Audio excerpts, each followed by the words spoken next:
Hi everyone, hope you are doing well from wherever you're watching this channel, depending on your time zone.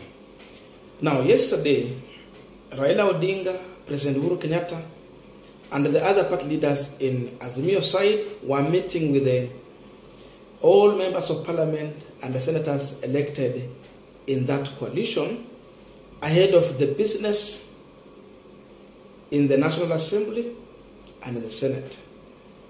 Because what we are going to face tomorrow, the business in the House, will be swearing in of these members of parliament, and the next business will be to elect the Speaker of the National Assembly and the Speaker of the Senate. Same thing was happening in Kenya Kwanza side, where William Samoei Ruto, also the president-elect, was leading the Kenya Kwanza side on how they are going to conduct themselves, their business at the National Assembly and the Senate. And one thing that has made me even to get more surprised is that I thought William Samoei Ruto, who is now the president-elect, was playing the victim role because he was sidelined by President Uhuru Kenyatta's government. But as we are speaking now, even President Uhuru Kenyatta is not that much powerful the way he is. In fact, Ruto, even in his status, he is some kind of attracting power towards him.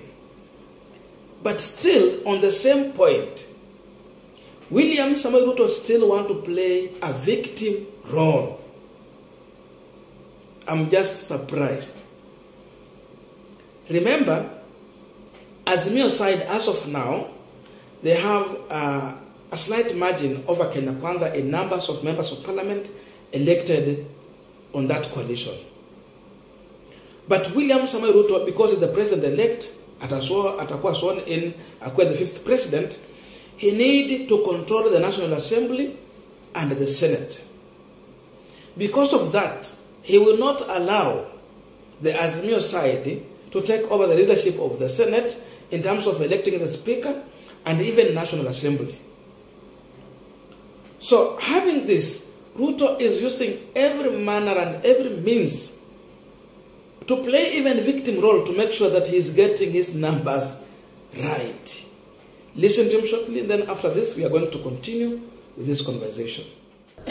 We are competing with a very desperate team. I just want to let you know, as members of parliament here, we have a good margin of about 11 members in the National Assembly. We have other members who are not sitting here, but they will vote for us. Maybe possibly another 15 or so, but maybe towards 20. So we will have a bigger margin in parliament, but let us not take anything for granted. People who can use the National Security Advisory Committee to try and overturn the will of the people, they can do worse. They are very desperate to have the Speaker of either house. So I want to ask you for this, for today and tomorrow, please be careful. They could even possibly arrest some of you people just to reduce our numbers. So just be careful. I just want to ask all of us, we are dealing with a very desperate lot. Now we are continuing with the panel discussion, but just a quick request. You might be watching our channel, but you're not subscribed. So my humble request, please consider subscribing so that another time, once you release a video like this one, you will always get notified.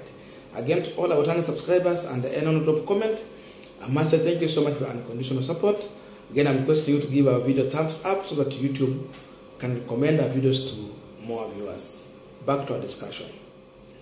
Now, we had talked about the election of Speaker of the National Assembly and the Senate yesterday, so I don't want to go deeper into that discussion because already we had explored in our own view how it was going to happen. The only thing is that I have a very limited time and Jusina internet inanipea shida kusoma comment and respond to all of them. But soon, once I'm sorted out, I'm one man who likes to read all comments and respond to all of them. So I'll make sure once I'm set up, I will read all comments and continue having conversation, because now, guys, once you comment, you normally help me on how I'll make the next video. So back here, today, we know very well that Kenya Kwanza have Senator Masika Wetangula, who has already resigned as a senator to vie for the Speaker of the National Assembly. Marende has now changed. The Azimio has asked Marende to forget about Senate to come and vie for the National Assembly Speaker. The first reason behind this is to make sure that the members of parliament elected from Busia, Vihiga, Kakamega, Bungoma, Trans Nzoia, wale wako Western, they will not vote for Wetangula, because unajua sometimes you lobby even from home. You just get 2 or 3 to vote for you, and you are there. So these people will be voting for Marende, because Marende pia ni Mluya. So vita the National Assembly is our Luya. I know also Marende has a record. He performed very well in 2007, so he can bring the country together. But again, siwezi sema pia Wetangula ni mbaya, because the same Wetangula ndiye alisupport Baba 2013 na akasupport Baba 2017. He can deliver if you are working with him. Ukuwe na yeye, Bungoma atakuletea. Trans Nzoia pia anaweza leta. But again, Trans Nzoia iko cosmopolitan. So all of these people have a chance. But Ruto will not easily allow Kenya Kwanza to Azimio side to lead in the National Assembly, because most of his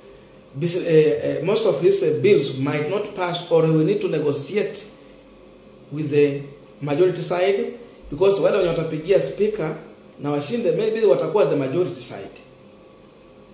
Remember, Azimio is ahead of Kenya Kwanza, but Ruto is saying that he already have 11 members of parliament. Hawa ni wale wamekuja kwa is it UDM? I think UDM party ile yenye inatoka kule Eastern, wamekuja his side. And remember, Ruto said that the opposition should play their role, and they will be playing the executive role and their team. But the funny thing is that before he allowed them to play their role, he is busy taking the opposition to the government side. So in one hand, he's saying that he will not touch opposition. He don't want opposition in his government. He wants opposition to play their role.